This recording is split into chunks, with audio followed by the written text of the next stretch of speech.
District 1 MMCSU Personal Protective Equipment. This course is intended to provide uniform training for participants throughout District 1 who may work in personal protective equipment supplied by District 1 Regional Medical Response Coalition in the Mobile Medical CBRN Support Units. The course is intended solely to teach a standardized method of inspection, donning, decontaminating, and doffing of personal protective equipment as supplied by D1 RMRC. The course is not targeted for any one classification of worker, and policy for the use of PPE in the workplace rests solely with the employer. Employees and employers are bound by law to meet certain minimum training requirements for certain job responsibilities in order to maintain safety in the workplace. Completion of the training does not certify an employee for any particular hazardous materials response. Users are directed to the manufacturer's user instructions and technical support for additional details on use and maintenance. The 1918 pandemic flu outbreak killed millions of people. Many of them were medical care providers. Today's first responder must respond not only to natural hazards, but accidental disasters that were not possible until the advent of technological advances. Intentional acts that spread terror, injury, and death are no longer a what-if situation, but reality. Panic and civil unrest can also require first responders to protect themselves from the hazards of crowd control agents. This video will show you how to protect yourself from secondary contamination through the use of personal protective equipment provided by District 1 Regional Medical Response Coalition. This video will show you how to perform a before-use inspection and flow test on a powered air purifying respirator as supplied by D1 RMRC. You will be able to don Level C personal protective equipment as supplied by D1 RMRC. You will be able to self-decontaminate and doff your Level C personal protective equipment. The personal protective equipment, or PPE, we are using today consists of two main parts. The first is your respiratory protection. This device is called a Powered Air Purifying Respirator, or PAPR. Some people call it a PAPR. The second consists of chemical protective clothing that consists of a protective coverall, boots, and 2 sets of gloves. Open seams will be sealed with tape. This degree of protection is called Level C and is the third highest of 4 levels of protection as defined by the U.S. Environmental Protection Agency. Level C is used to protect hospital first receivers from airborne concentrations of weapons of mass destruction agents as described in OSHA Best Practices for hospital-based first receivers of victims from mass casualty incidents involving the release of hazardous substances. This particular model of PAPR, the 3M Breathe Easy Turbo PAPR assembly, is designed to protect you against certain airborne contaminants, including particulates such as dusts, fumes, mists, radionuclides, and asbestos, as well as organic vapors, acid gases, and other inorganic acids. The PAPR is a device that uses a waist-mounted filter unit to blow filtered air through a tube into a hood that covers the user's head. The new RBE57 filter is now available for use with the PAPR. The RBE57 is NIOSH certified for use in CBRN incidents. District 1 began updating PAPRs to a new NIOSH certification in 2011. A short segment on the CBRN upgrade has been added to the end of this video. This PAPR will not protect you in the following situations: oxygen deficient atmospheres, IDLH atmospheres, which are those that can immediately kill you, injure you, or impair your ability to escape, and contaminant concentration in excess of the respirator assigned protection factor, or APF. It is not necessary for each of you to determine all of the hazards of an incident and then select PPE. Work within the incident management system. You should receive a briefing from a qualified person. The qualified person, such as a hazardous materials technician or decontamination group supervisor, in conjunction with the safety officer, will determine the appropriate PPE ensemble for each incident based on the hazards and tasks to be performed. The PAPR uses one of 3 types of filters. You will be directed during an incident as to which type of filter to use. The smaller cartridge contains a HEPA filter. HEPA stands for High Efficiency Particulate Air Filter. It will protect you from particles such as dusts, fumes, mists, radionuclides, and asbestos particles that are larger than 0.3 microns. This includes spores, bacteria, and virus. It does not protect you from chemical vapors and gases. The FR57 contains the same HEPA filter followed by a second system that additionally protects you from organic vapors, acid gases, and other inorganic acids. This includes many chemical warfare agents. The RBE-57 is similar to the FR-57, but is NIOSH certified for CBRN use. For training, you may use the HEPA filter, an expired FR-57, or an expired RBE-57. To reduce costs during training, do not use FR-57 or RBE-57 filters that have not expired and are still inside an intact foil container. A shower cover may be added to keep the filter dry in wet environments, such as rainy weather or mass decontamination showers. The shower cover is not necessary in dry environments. Two batteries are available. The larger yellow battery, the BP-15, is a rechargeable NiCad used primarily for training.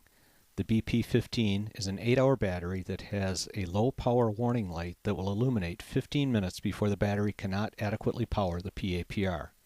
The smaller, lighter white battery is a single-use lithium battery primarily used for incident response. The lithium battery will provide 12 hours of use up to 10 years after the date of manufacture. The lithium battery should be your first choice for use during response. The BP-15 takes several hours to fully charge and may be used after exhausting single-use lithium battery supplies. Before each and every use, the PAPR is tested to assure adequate airflow once all components have been assembled. Adequate airflow for this PAPR is 6 cubic feet per minute minimum airflow with filters and shower covers in place. A foam insert protects the hood and maintains its shape during storage. Gently remove it from the hood before use. The foam insert should be stored in a protected place during the incident so that it is available to protect the PAPR after use. Central Dispatch to Medic 3341. Respond to the stadium for a reported mass casualty incident from an unknown contaminant. Well, it's not really unknown. It's got to be a chemical, biological, or radioactive material. Something else may be really dangerous, though, and potentially life-threatening. Good luck. Worried about how to protect yourself? Let's go back to your training and the MMCSU personal protective equipment. The following standard operating guide is to be used by District 1 MMCSU responders, although the SOG may be modified as required by the conditions of an actual incident. A monthly inspection program will assure the PAPR is ready for use and will save time during response. Other filters and batteries, as well as other components, are not to be used since NIOSH approval will not be maintained and it could jeopardize your safety. First, you'll need to assemble and check out all of your equipment. Open the PAPR kit and take out the equipment that you'll need, including the hood and the attached hose, a hose clamp, it won't work without it, the blower unit on a belt, 3 foil-wrapped FR-57 filters. Use RBE-57 filters if you have them. And a flow meter to assure adequate airflow through the device. 3 lower-cost HEPA filters can be used for training in place of the FR-57 filters. You'll need a battery. Choose the yellow BP-15 battery for training. A white lithium battery can be used for actual response. Remove the caps and plugs from 3 HEPA filters for training practice. During actual response, choose the RBE-57 in a foil wrapper. Be sure to check the expiration date on the foil wrapper. Screw the cartridges in hand tight, but do not over tighten. They should seat firmly against the gasket. Place a shower cover on the 2 lateral filters if work is expected in wet environment. The lower filter does not require a shower cover. Choose the yellow BP-15 battery for training. Plug it in and turn it on. For actual response, use the white lithium battery. Insert the base of the flow meter into the output of the blower unit. Only one end will fit. Hold the unit so the flow meter is vertical. Do not obstruct any openings. Check that the airflow meter indicates at least 6 cubic feet per minute. Remove the flow meter, but leave the battery on. The battery may be inserted into the belt-mounted holster at this time. The holster helps to keep the battery dry in wet environments. In dry areas, the battery may be clipped directly to the belt. Next, inspect the headpiece.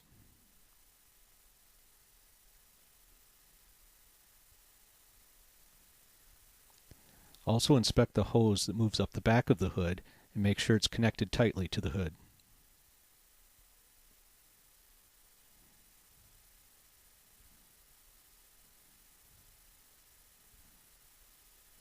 If a foam insert is used to protect the facepiece, remove it at this time and store it in a safe place. Inspect the inside of the hood. Pay particular attention to the overpressure valve. Using the hose clamp, attach the hose to the blower unit.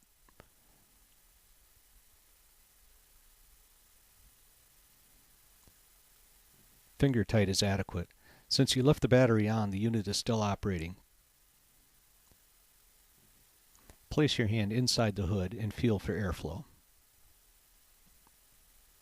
Turn the battery off and place the entire unit aside for use later. Now that we've covered the PAPR, let's go over the remaining portion of Level C that consists of a chemical-resistant suit, boots, and 2 pairs of gloves. Remember, specific PPE varies by hazard. Expect modifications from this representative example of PPE during an actual response. This chemical-resistant suit is made of Tychem SL fabric, which can be formed into various types of protective clothing. The fabric is resistant to a wide range of chemicals, but it is not chemical-proof. Other, less expensive suits may be substituted for training. Suits are sized in units of medium, large, extra large through 5XL. You should know your size before dressing. Openings in the suit will be sealed with duct tape or chemical-resistant tape. Specifically, the suit has booties that will cover your feet within the boots, a splash guard to keep liquid and solid contaminants out of your boots, laminated seams to prevent liquid or vapors from moving through stitch holes, a storm flap that covers the zipper, and a hood that is not necessary. However, most suits cannot be obtained without a hood. The boots are waterproof with aggressive tread to prevent slipping. The boots also offer foot protection necessary for patient care. Other workplaces may require steel toe and shank boots. Due to the suit booty fitting inside the boot, choose a boot size that is 2 sizes greater than your men's shoe size. Hand protection consists of 2 sets of gloves. The inner layer is a nitrile medical glove. Latex is not acceptable. Choose an appropriate size glove. Tight gloves are uncomfortable and restrict movement over time, while large gloves may slip off during work or self-decontamination. The outer glove is a durable work glove that is also chemical resistant. All outer gloves provided by D1 RMRC are green nitrile. Other gloves may be acceptable as specified by your supervisor, but do not substitute another glove material without permission. The outer glove will be taped to the sleeve of the suit in a way that allows the sleeve and glove to be pulled inside out during self-decontamination. The standard operating guide for donning PPE may be carried out by each individual, or team members may assist each other. The SOG may be modified by your supervisor based on unique conditions during an emergency. Next, gather the rest of the equipment you'll need. Inner nitrile gloves, outer nitrile gloves, boots, suit, and don't forget the tape.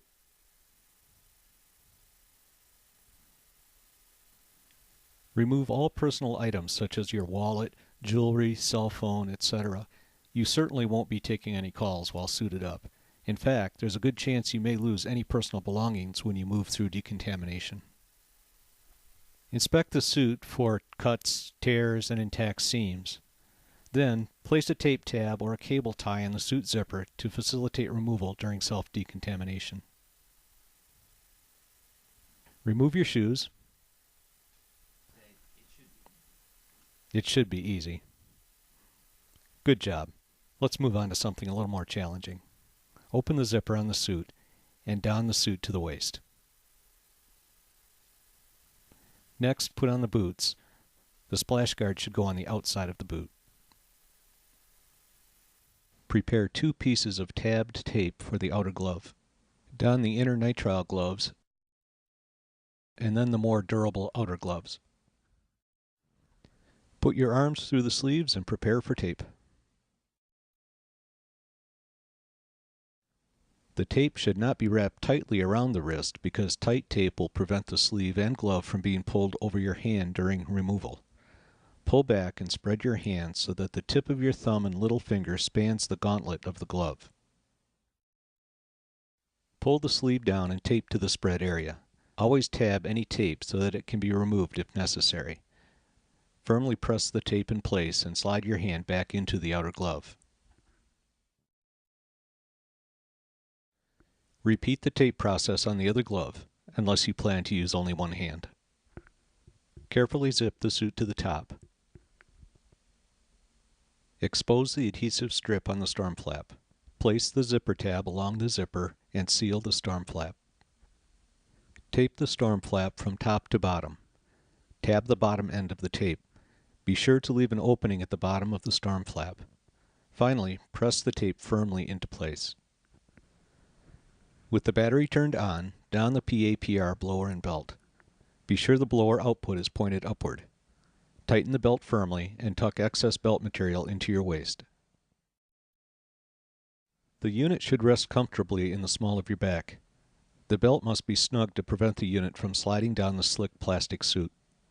Next, don the PAPR hood. Make sure the hose does not lie under your arm. It should run directly up your back, so it needs to be over your shoulder when donning. Locate the opening inside the inner hood and place it over your head. Adjust the headband so vision is maximized. A wavy face shield will distort your vision. Proper storage of the PAPR will minimize this effect. Have someone check to make sure both inner and outer hoods are pulled down. You're ready for work. This SOG describes wearing both hoods on the outside of the suit for ease of donning and doffing. Another method involves wearing the inner hood inside the suit. In this second method, you must don the hood and tuck the inner hood into the suit before zipping and taping. This second method affords slightly higher protection and also forces air into the suit. Now you're protected and stylish.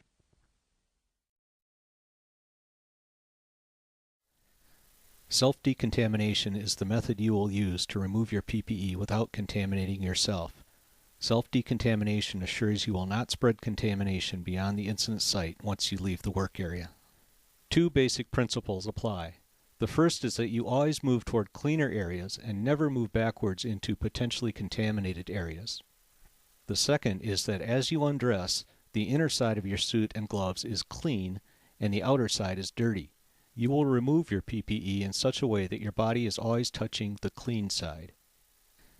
You will use two large plastic bags to control contamination as you undress. The first bag will contain the PAPR.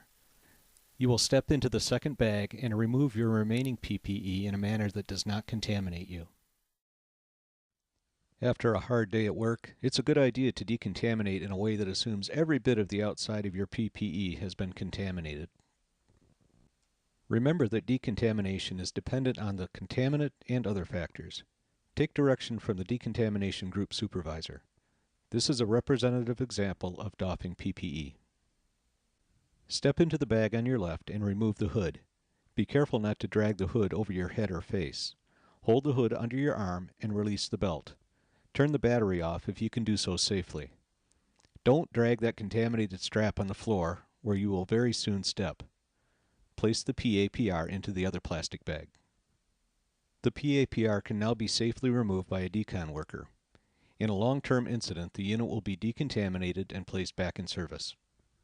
Find the tape tab at the bottom of the storm flap and carefully remove the tape. Place the tape in the bag or stick it to the suit.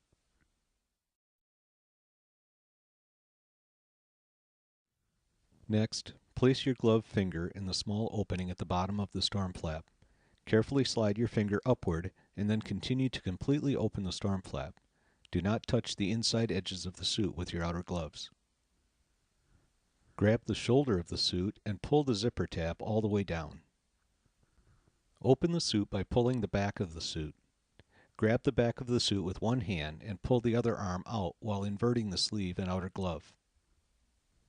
Using your clean inner glove, reach inside the suit and invert the other sleeve and outer glove.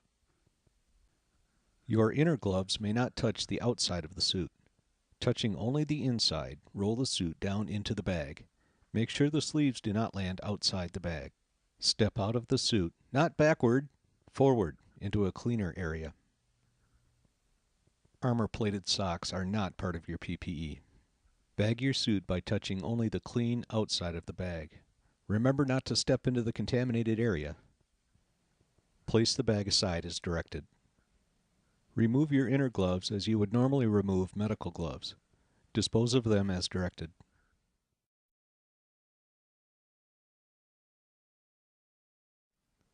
Good job. Now put your shoes on before you step in it. Do not attempt to decontaminate any equipment from an actual response without contacting an expert.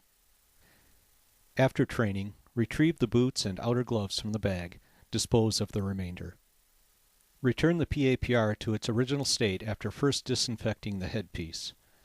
Use a spray bottle of DuPont Broad Spectrum Disinfectant Solution to disinfect the inside of the headpiece and then wipe out with a soft cloth. Allow the headpiece to fully dry before storage. Always check the manufacturer's instructions for the latest decontamination method. Training filters should be plugged and capped and then placed in the torn foil package for later use. Disconnect the battery. Training batteries may be recharged. Lithium batteries are not rechargeable, but mark the number of hours used on the battery. Recover the foam insert and place it in the hood before storage. Protect the facepiece by covering it with the shroud. Place all items into the bag as specified by your agency policy and return to service. In 2011, District 1 Regional Medical Response Coalition provided CBRN upgrades for PAPRs. The upgrade kits bring District 1 PAPRs to new NIOSH certification for CBRN use. The upgrade kits are from the manufacturer, 3M, and may be installed by host agencies provided they follow the manufacturer's instructions explicitly. The CBRN upgrade kit includes user instructions, a NIOSH CBRN respirator approval label, a smooth plastic belt less likely to retain contaminants than the web material in the previous belt, a breathing tube that is less permeable to CBRN contaminants. The new tube does not require the green soft cover on the current breathing tube, a new hose clamp with a larger padded grip, 3 RBE57 filters that are NIOSH certified for CBRN use. The filter package is foil lined with an expiration label. The previous FR57 filters may be retained for use with known hazmats. Expired filters may be used for training. This video is an overview to aid installation of the upgrade kit. Find the instructions and follow the steps exactly as described. Perform all inspections as detailed in the instructions. Find the labels on the front and back of the turbo unit and compare them to the instructions. Remove the back cover of the turbo unit by pushing the plastic tabs in while pulling the cover away. Note how the belt is threaded through the unit. Remove the prong portion of the buckle and remove the belt. Remove the 4 screws and gently pull the unit apart. Ensure 2 tie wraps are in place as shown. Replace the motor blower unit into the housing and fasten with the 4 screws and nuts.